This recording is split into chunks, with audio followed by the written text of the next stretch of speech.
Hello Sim Gamers, welcome back to some more Let's Play Kerbal Space Program. If you click on the card in the upper right hand side of the screen, you'll understand how it is that between episodes we jumped from not quite 700 science to over 700 science, with a little bit of experimentation with some jet planes, which was pretty fun. But the reason I did that is because if we go into mission control, we can take a look at our next mission, the Minmus Monument. Mission control detected a new signal on the surface of Minmus. If we want answers on the structure we found on the Mun, we'll need to uncover what's down there. Find the source of the mysterious signal on the surface of Minmus. Oh, hi Director.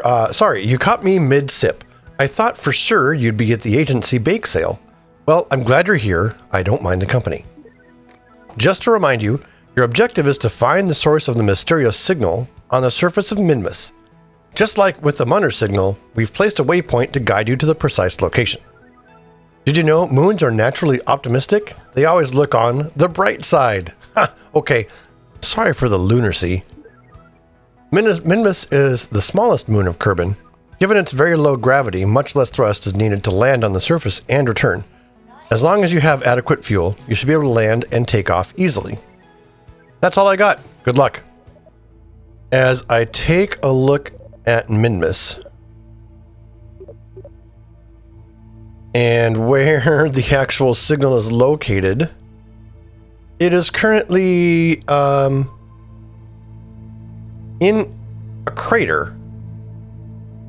Now, I'm not sure exactly how big this crater is or how much light and stuff there is going to be, but I'm kind of considering, instead of landing a spacecraft on Minmus, that all I can do is take off and run around with its thrusters, why not do something crazy and land an orbitable rover?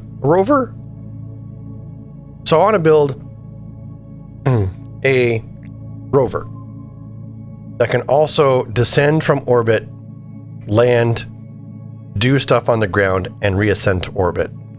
I think that'd be kind of fun. That'd be an interesting challenge. Which means we would need to redesign a whole rocket and everything to be able to put that mission, at the very least, in the orbit of Minmus, and maybe even do some advanced things like docking and stuff like that. We should have the research available to do all of that. So we're going to go to research and development really quick and grab these nodes that we need. We're going to grab durable power systems and rovers. This gives us all the wheels and rover body and stuff that we want to bring along with us.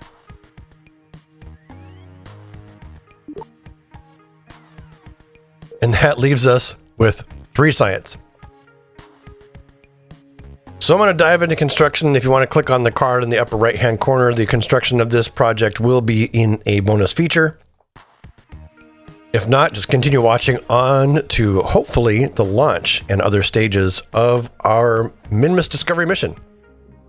All right, Sim Gamers, we're wrapping up in the vehicle assembly building, getting ready to launch this Minmus mission. And I wanted to give you a quick tour of what we've built. If you want to check out the build, here's the card up in the upper right-hand part of the screen. Otherwise, we're going to get moving. So we have a booster and mainsail main stage to lift the whole mission up into orbit and circularize and do most of the Kerbin orbital work. Then we come up, we're going to have a clamshell shroud enabled. Then we get up into the mission stage where we have it's a Terrier. I'm sorry, the Poodle. Poodle, which is basically orbital Methalox engine, the most efficient Methalox engine we currently have. And this will do the work of sending us to a trans-Minmus injection burn, and also Minmus orbital injection, and bringing us back home. This is basically the workhorse of carrying our crew. But when we get into orbit around Minmus and get ourselves aligned and everything to our mission destination, then we're going to drop a rover rocket stage. A rocket rover? That's what I should call this thing. It's called Bob's Bullet Rover. Anyway, this will enable, and it is able to, I'm going to just fix this stage right now. It is able to land itself Has electrical power and motors and batteries and everything and science on it to drive around the surface of Minmus to get us to where our actual mission is located, which is currently at the bottom. It's currently at the bottom of a crater. So landing in there was going to be rough, but this thing has both, an orbital engine to do orbital maneuvers, to get it aligned for landing and everything like that, and get it slowed down over the target.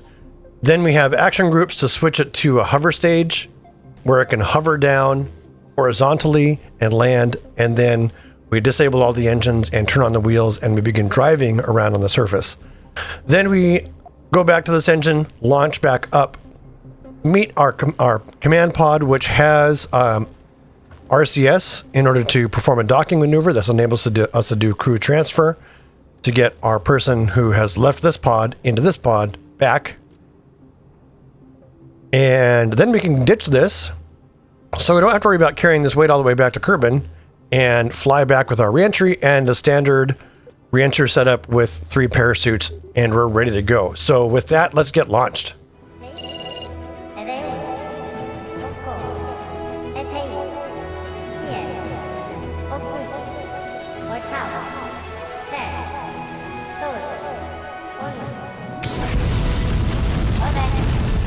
The engines are running, we have liftoff, and we are clear of the tower.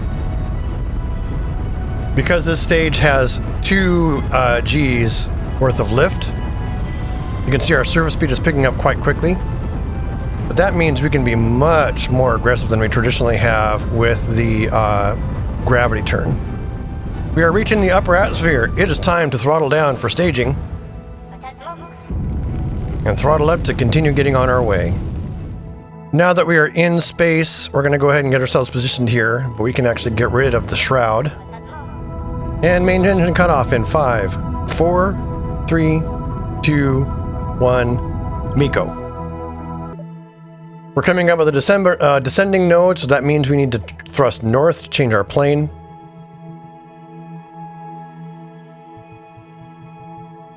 I want to get that as close to 0 as I possibly can.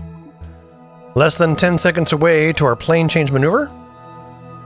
4, 3, 2, 1, ignition. This is actually a quite quick burn. 2, 1, shut off. Go ahead and get rid of that last bit of Delta V showing up there. Okay, we should now be aligned. Maybe a little more. Yep. We are now aligned with Minmus's orbital plane. Everything else is going to be done with our mission module, so we can get rid of the mainsail stage and activate our primary mission. But there we have it, and there's our Minmus intercept planned. Trans-Minmus injection burn ready to go. 5, 4, 3, 2, 1, ignition. And we are running this burn from the map screen because we're on the dark side of Kerbin, which means, visually speaking, for the purposes of episodes, it's kind of boring. It's hard to see anything. YouTube's compression is going to make it really difficult to see any of this stuff. One of my first and longest regular viewers, Frank G. Finster, has this to say. Well, SimGamer TV is back to KSP, and I am back to this channel. I am definitely here to stay. Thank you for the upload. Looking forward for the things to come. Welcome back, Frank. Thanks for your years of encouragement and coming along for this ride through Kerbal Space Program 2. I really appreciate it.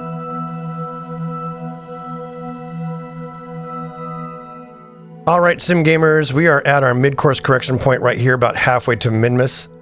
And you can see our orbit is, our flyby of Minmus is pretty good. But I'm going to zoom on in here. What I want to do is actually get us a more of a polar orbit, which will make landing and stuff easier when we get to that point.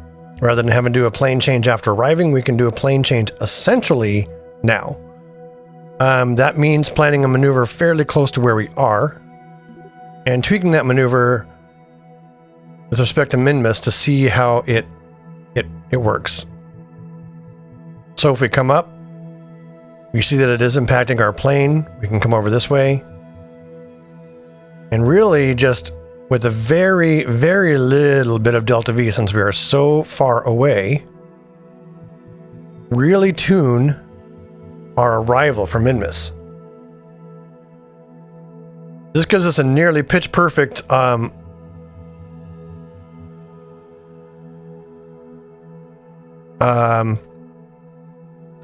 orbit over Minmus, which will give us a lot of advantages. So let's go ahead and face towards that. It's just 3 delta V. Like, what I may even do is, since it's so little, I'm going to go in here and turn our thrust limiter way down.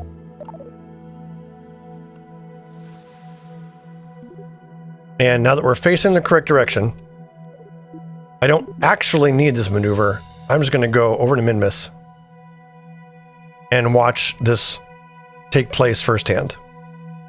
So we're pointed where we wanted to be pointed, assuming we're doing that maneuver in a little bit, but we're doing the maneuver now. We'll just kick on the thrusters a little bit, and we can really watch with a very small amount of thrust. Hardly any delta V, only 3 meters per second change spent.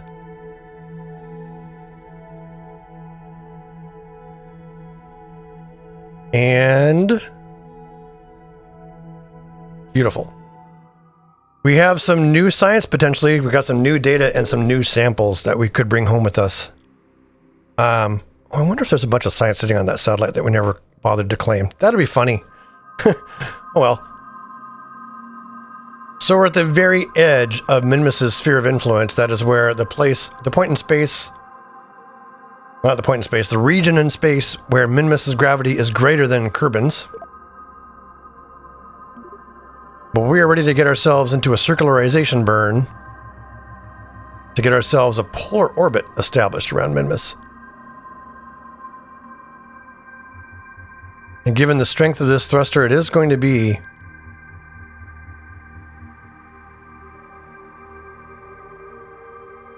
oh, hang on. I know what's going on. We tuned down the thrust limiter. So let's just go ahead and plan that again. This time with our correct numbers.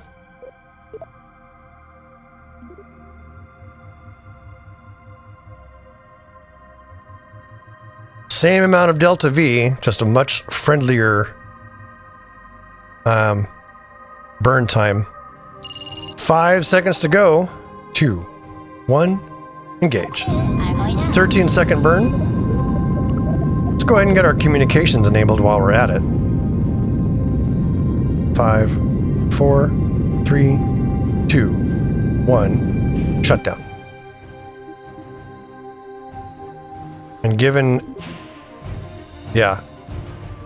how little gravity there is around Minmus, we actually overburned just a touch. So I'm going to add back the tiniest bit of delta V.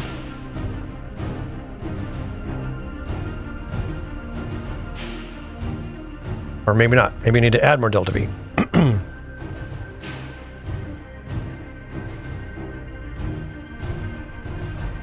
Yeah, looks like we need to add a little to get to 61 kilometers. Or close enough. That's good enough for me. Now, we've got this orbit established, and the point we're looking for is actually not quite straight down underneath us. I think it's over in this crater over here. This is your rover. I think it's even using your tires. You're out of the ship.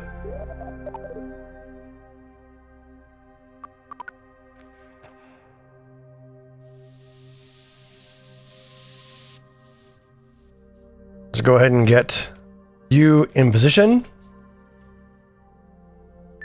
to board the rover. Crew successfully transferred.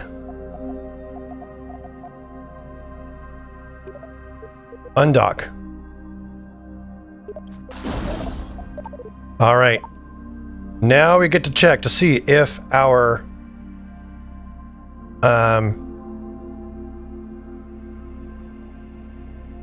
setup works the way we intended. Mode 1.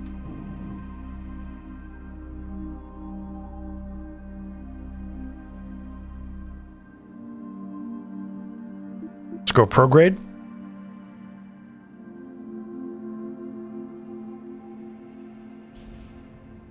Test fire. Sure enough.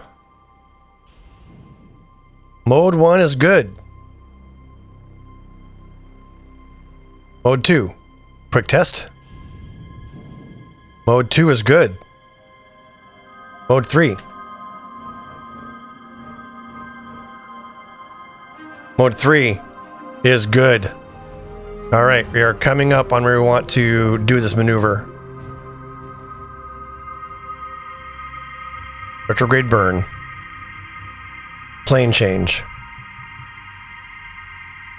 A little bit more retrograde. A little bit more plane change.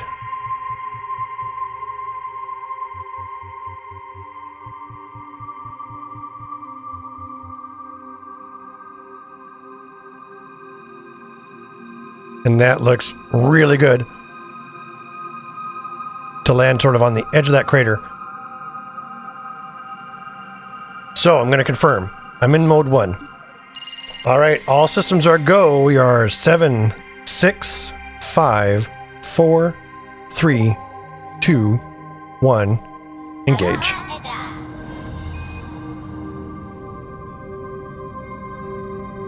So this timer might be inaccurate. No, actually it is. We had correctly set the mode before planning this burn.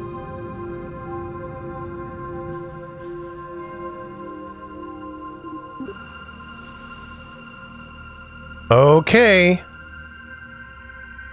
Our landing point is set. Alright, Sim Gamers, even though our timer looks like it says we have more than 20 seconds left, we are overflying this crater, so I'm going to go ahead and kick on the engines. And we're going manual. Basically, I want to bring my orbit velocity down to 0. I had misestimated how fast I was going to be going at this point. We might as well grab whatever science we have.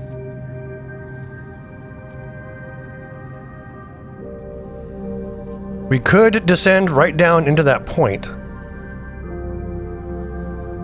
and then potentially drive out.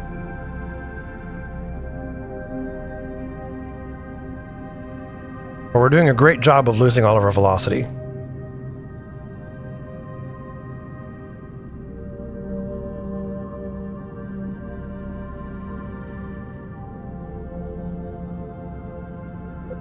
Looks like we have plenty of fuel in all of our tanks here. Okay, we've arrested our orbit. I'm going to go ahead and just manually orient my craft here. I'm going to swap over to mode 2. Wrong button.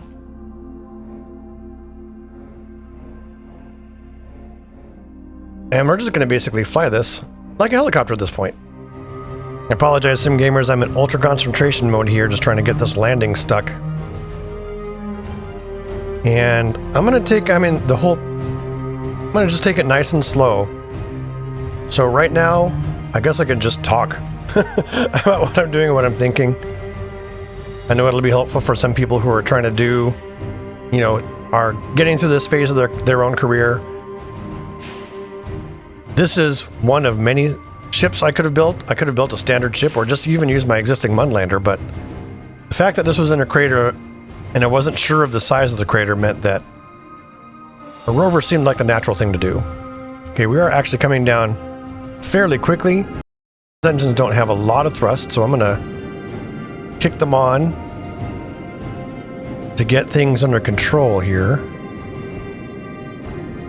Still plenty of fuel in the tank. If I have more than half available, then I know that I can get out of here.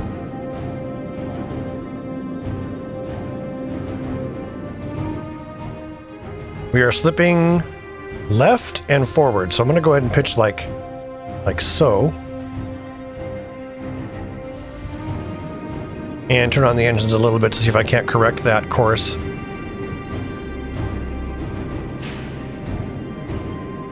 We absolutely could have done this.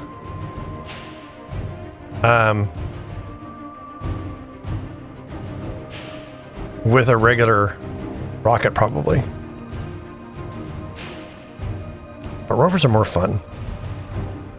They give us more options.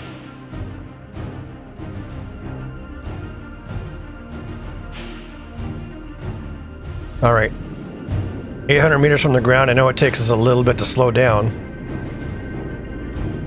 Minmus's gravity is quite light, so I'm not overly worried about an impact. But I do want to hover at about 10 meters per second descent rate.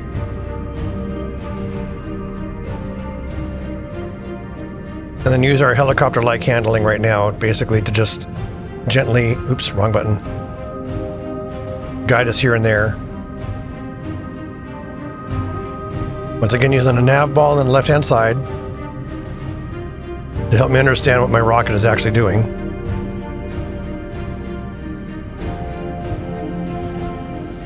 Still need to pitch back.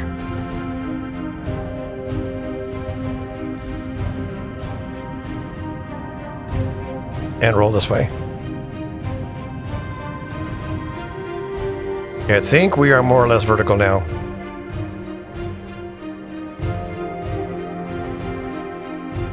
Not really, I can tell on a nav ball. If I had put some sort of instrument or something down here, any little thing, I could have used it to control from here.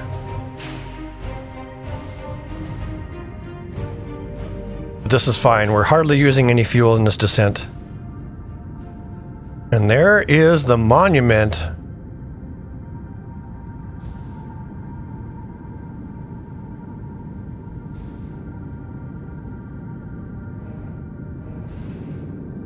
Let's go ahead and slow our descent. I like to make sure that my meters per second is usually equal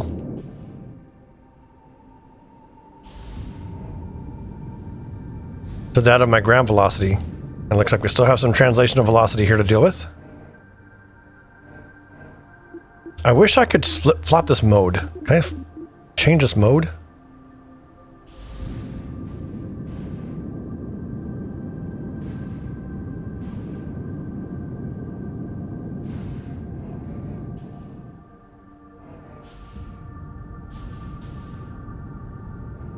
And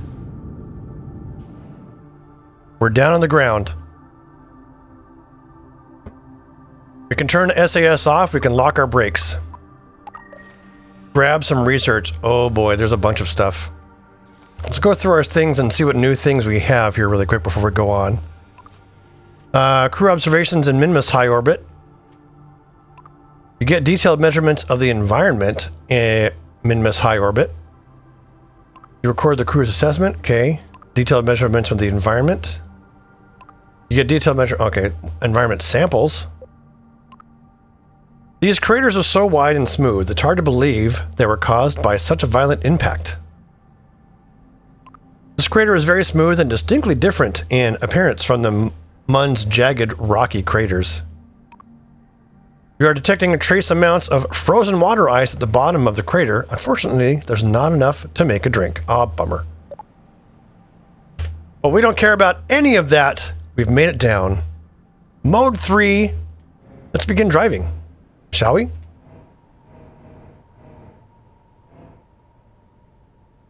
Oh, our brakes are on. I'm like, why aren't we going?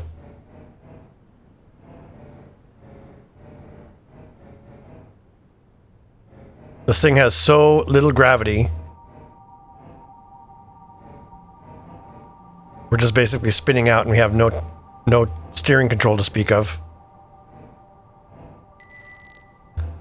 Return to mission control to submit our mission brief. Do we have new experiments here? With the brakes.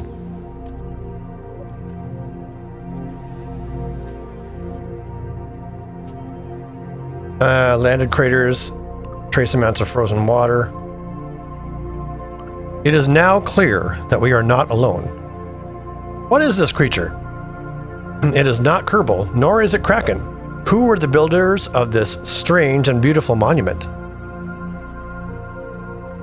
We cannot find any evidence of the monument's construction. Whoever built this is just as skilled at cleaning up as they are at building. There are no signs of chisel marks, laser burns, or anything else to indicate how this was carved. We even broke out the microscope. We're here in a vehicle where we could do EVA stuff. So, quick save, EVA, hell yeah.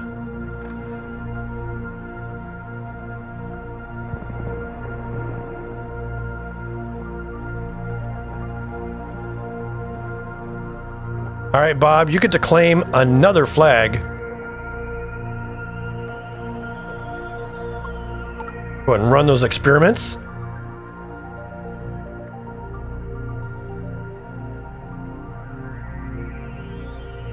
Excellent. And plant the flag. Bob.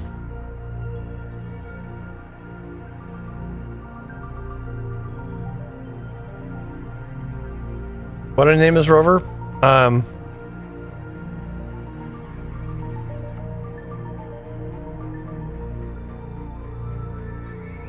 Bob's bullet first. Actually, Bob was here.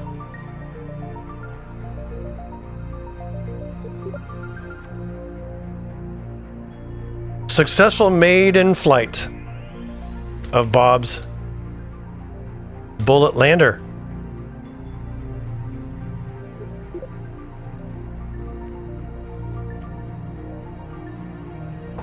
This is pretty amazing, sim gamers. And here we are.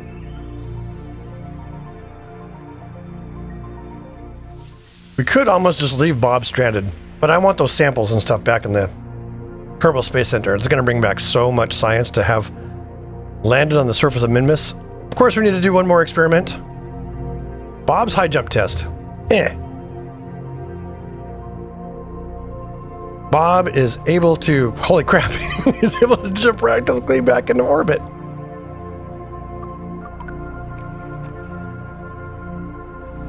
Hey sim gamers, if you've made it this far in the video and survived that second ad break, consider subscribing and turning on notifications for more Kerbal Space Program 2 on SimGamer TV. I love this. I love this so much, you guys have no idea.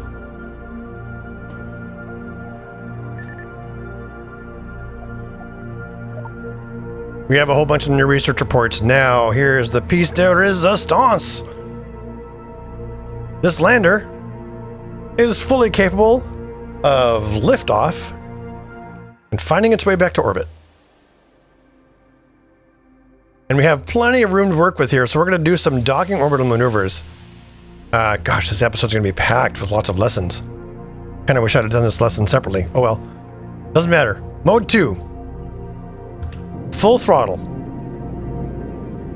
Get us some altitude, Bob.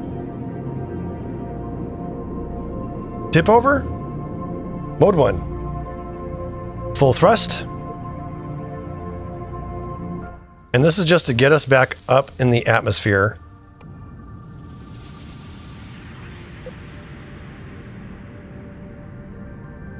We'll grab a little bit of orbital velocity. I'm not even sure if this is the right direction to go.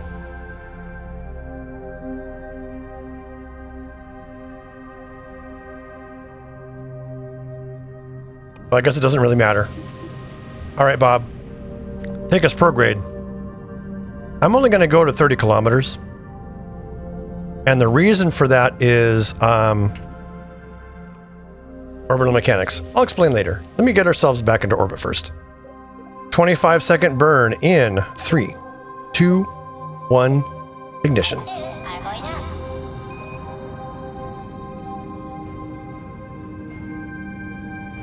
This is the really the core and the heart of Kerbal Space Program 2, using parts to build whatever you want to try crazy stuff. Like a rover that can land. This rover brings its own sky crane with it.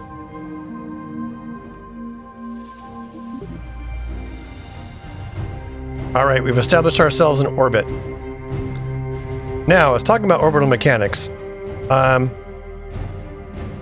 built Rover 5. We're going to set this as target. And just like any other setup where we need to intercept another body, we're going to align our planes, and we're going to set up a thrust maneuver to actually meet the target object at the right time. So I'm going to fix my plane first.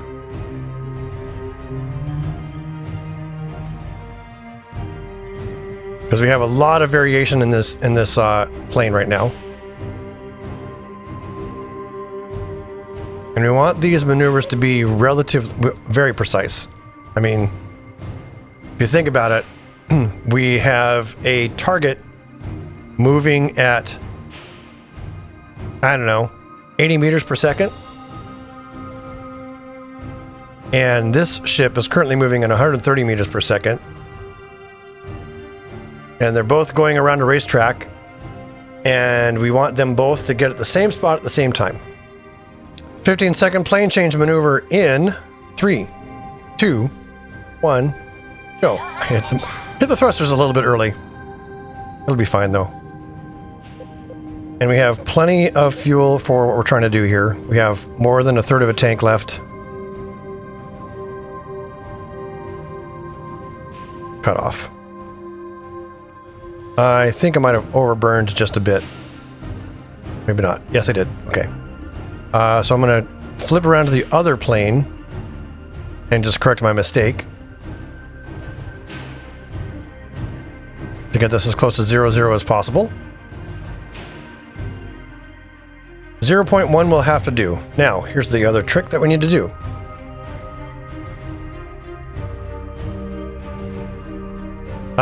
First of all, apparently we added some prograde burn, but that's not bad.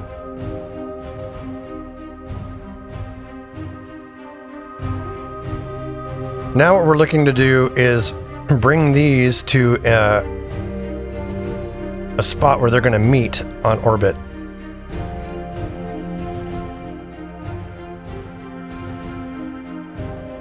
So this is telling me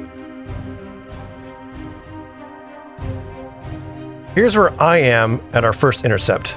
Here's where the vessel is at our first intersection. Here's where I am at the second intersection. Here's where the vehicle is at the second intersection. So that tells me the vehicle is ahead of me. And I'll, this won't work to catch it. So we're going to go ahead and get rid of these.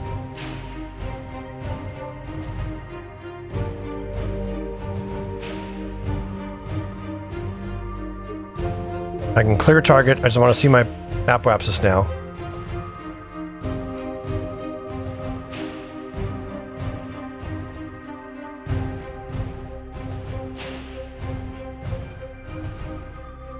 What are you doing?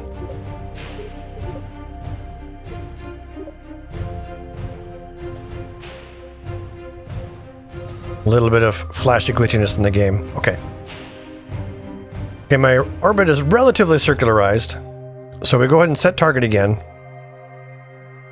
Now we're going to begin finding a maneuver that actually has us intersect that. So it's just like going to the Mun from our circular orbit around Kerbin. All we're doing is applying some forward delta V. In this case, the object we're trying to interface with is a target spacecraft, not a whole planet. So these two intersection points are pretty good. Distance from target 3 kilometers. Let's pull that up and lock it in place, and then we can use the rest of these maneuvers to really just tune in where we're going to be. So, because of the scale of Kerbal Space Program, I'm really looking for this to be about 1 kilometer if I can get it. That might mean pulling a maneuver a little sooner. Here we go. That's a few hundred that's less than 200 meters. Relative speed of 9 meters per second. So we have our intercept plotted, and this would normally be a 2-second burn, but because I want to be precise, I'm actually going to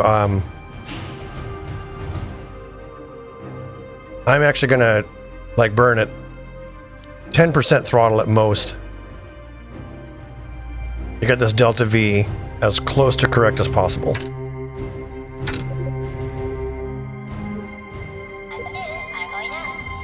Mode 1. Engage the engines, see how quickly this velocity is changing. So just a little bit of thrust to get that going.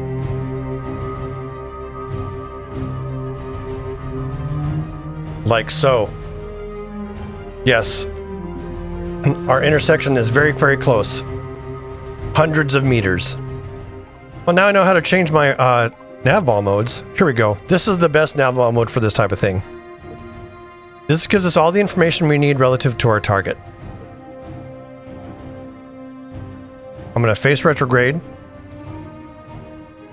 Current velocity 8.7 meters per second. And it's basically ahead of us. Out there somewhere. Okay, we are 3.8 kilometers away from Bob's Bullet Rover 5, otherwise known as the command module. We can just accelerate time to let us close that gap. And all that's happening is that Bob's Bullet Rover 5, much like a moon, is just orbiting Minmus. And we have an intercept course plotted just like if we had launched from Kerbin to get to Mun, or Minmus. In this case, we're approaching a spacecraft, not a moon.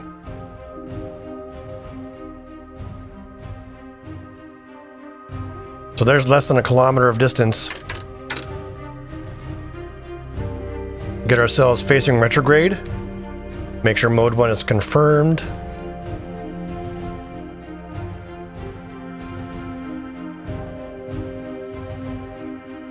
So this little indicator here is the target position behind me.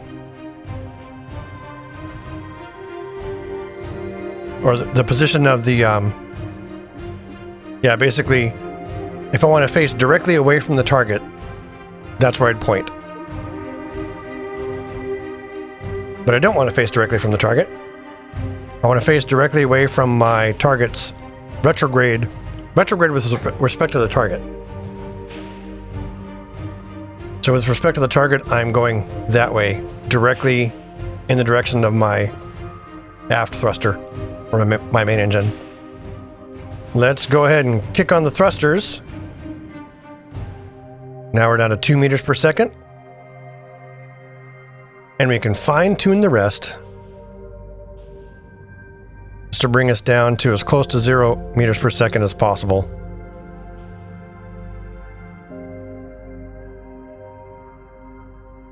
Okay. We're currently at station keeping. That's going to change over time, though. We're enabling RCS. We're actually going to shut down our main engine. I don't want to do anything silly here.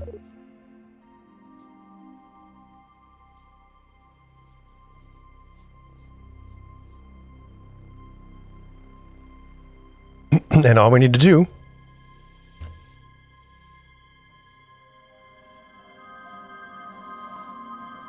is find the right combination of buttons.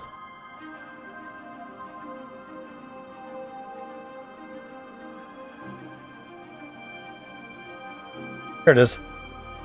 H to thrust towards the target a little bit. And then we can use this to change where retrograde and prograde is going. We can also pull another little trick to control from here.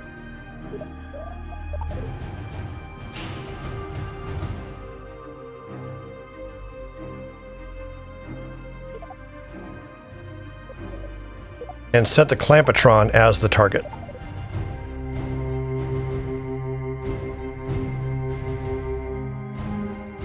For docking, slow and steady wins the race.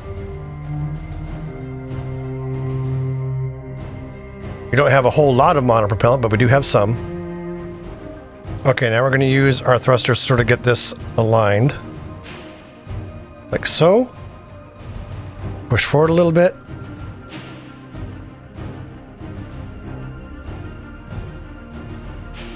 Down a little bit.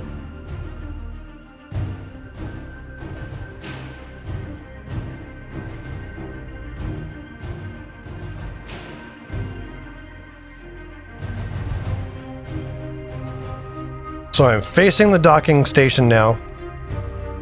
I'm thrusting in the direction of the docking station, I hope. And I'm just adding a little bit of control here to keep that green dot right in the middle. And when we get close enough to where these dockings are going to latch, I'll turn off the RCS.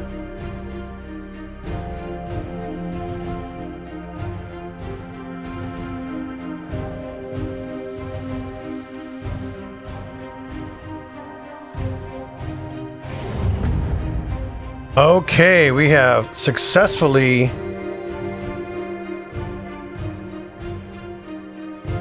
rejoined. Now the only thing left to do is to get ourselves back to Kerbin. We've got all the crew on board. I am going to go ahead and decouple.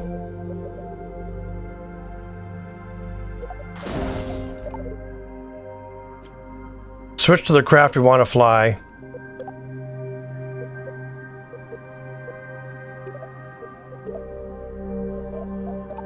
Reactivate our rocket motor. Everybody's on board.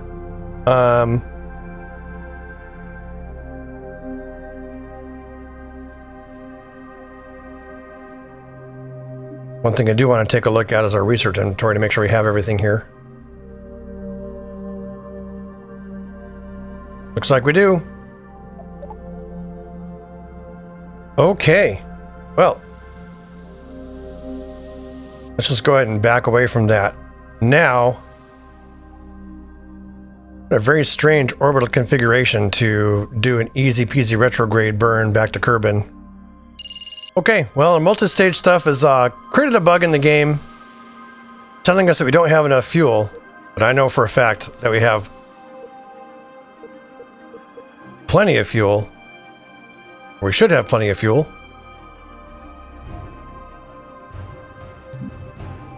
Let me just make absolutely certain that we are controlling from the correct spot. Control from here. Prograde. Yeah.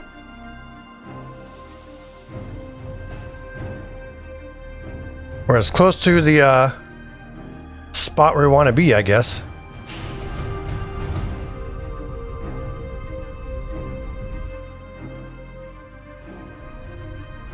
This Kerbin periapsis coming down. And as we're barely spending any fuel at all, even though our delta V is showing inaccurately,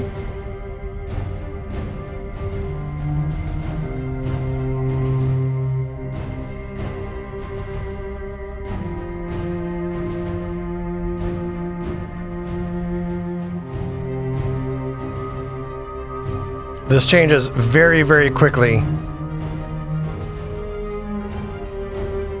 with our current setup. So once we get under 100,000 meters. Okay, now that we're here at our mid-course correction, we're just going to use the map to change our periapsis. It won't take much thrust at all. Bring our periapsis down to 35 kilometers. Here's a comment from Sergio Alonso, another longtime viewer. Hi, I used to watch you back like 7 or 8 years ago, and now I happened to receive notifications about your KSP2 videos. Your videos on KSP really helped me on my career as a game developer and now working on airplane simulators. That's amazing that you get to work on airplane simulators. Congrats on the dream job. As we come down these last 60 feet or so, I'm sorry, 60 meters or so, to go over with what we learned this episode. First of all, we learned how to change our navball mode, which is pretty awesome. We learned how to maneuver two craft so they can rendezvous around a moon or another orbiting body. So we basically learned everything we would need to do an Apollo-style landing. We learned that we can make a rover that's both capable of being a rover as well as rocket, which is kind of fun. Yeah.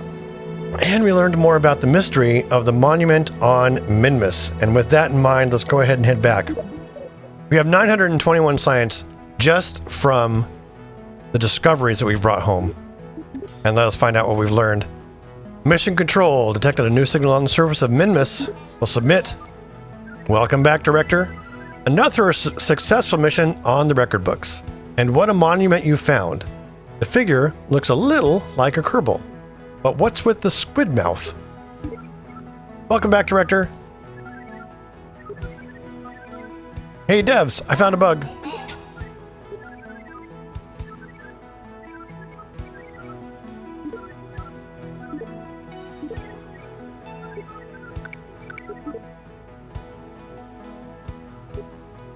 Okay.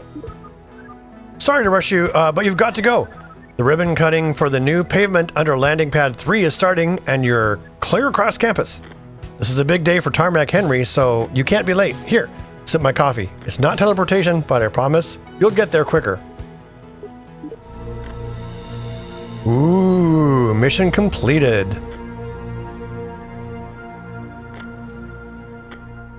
750 science. Oh my gosh. Wheeling and dealing. Ah, the letters, phone calls, and signal flares have stopped.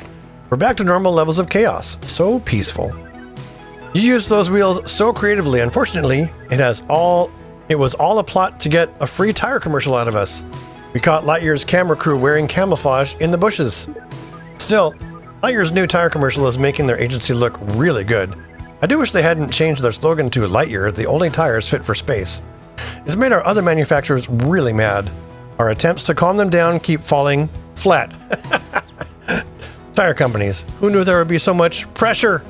Over and out. Get out of here, Carrie. Launch a vessel with at least 4 wheels. And we have other information coming down the pipe to continue our Let's Play of Kerbal Space Program 2 for science. But that is for future episodes. Until then, I've been Sim Gamer.